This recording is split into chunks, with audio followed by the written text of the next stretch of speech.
Hello there. Here's the deal. Just because I haven't been posting book reviews doesn't mean I haven't been reading. So right now, I'm going to give you like 8 book reviews as fast as I can. Ready, set, go. The first book I'm going to review is called The Curious Incident of the Dog in the Nighttime by Mark Haddon. This is a contemporary fiction book.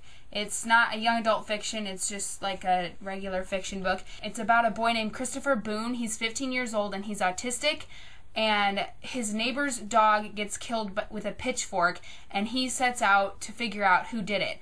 And I would really recommend this book. It was really good. The narration was really interesting because he was autistic, the way he thinks about life and logic is just really different from the way most of us do. And so his reflections on what was going on around him and the people around him were really interesting, and it kept me really engaged. The next book was Uglies by Scott Westerfeld, and immediately after that, Pretties, which is the sequel. These are young adult science fiction books. There's 2 more in this series, I know, but I haven't read those yet. But I read Uglies and Pretties, and they're about this world where when you turn 16, you have an operation to turn you from an ugly into a pretty. But a group of uglies figures out that there's a lot more to this operation than what you can see. And I really enjoyed these books. I read both of them really fast, and they're really interesting, and I would recommend them as well. The next book I read was Changeless, which is adult science fiction book, but I think it would really appeal to teenagers. It's not really aimed towards teens, but I think most teenagers would really enjoy it.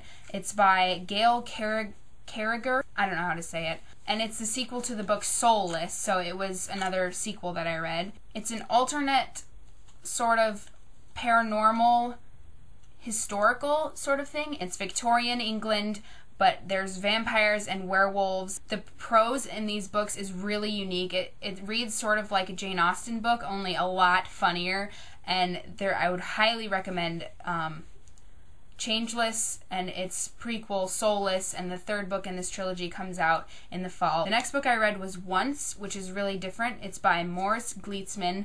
It's a young adult historical fiction book about a 9-year-old boy named Felix who is a Jewish boy who's staying in a Catholic orphanage, and he convinces himself that his parents, who are Jewish booksellers, are really alive, and so he escapes from the orphanage to try to look for his parents, and along the way he meets some really interesting people. He meets Nazis, he meets other Jewish people, and it's really kind of interesting and heartbreaking to see the world of World War II Poland through the eyes of this 9-year-old boy who's so optimistic about finding his parents. Okay, the next book I read was it's called Nightlight, and it's written by the Harvard Lampoon, and it's a parody of Twilight. And my relationship with Twilight has been sort of up and down over the years. About right now, I'm feeling like it's really goofy and stupid. But Nightlight, I think regardless of whether you like Twilight or not, you'd think it's hilarious because, I mean, it's a really stupid book, but it's so funny. So if you've read Twilight, I would say check it out because it was a really funny parody of Twilight. Now the last book I'm going to review is called Heist Society, and it's by Ali Carter. It's a young adult general fiction sort of book. It's about a girl named Kat Bishop. Her family has a long history of theft and high-profile heists, and she's about 16, and she figures out that she just wants out.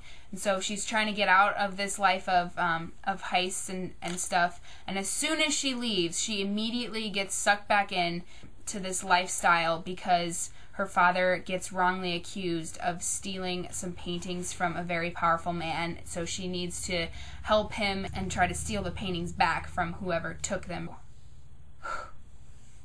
Is that enough book reviews for you? If you guys could, leave me in the comments. Could you tell me what sort of review you'd like to see next? I thought about doing like a top 10 movies or top 10 shows. Just let me know if you'd like to see any of that, and I'll see you later.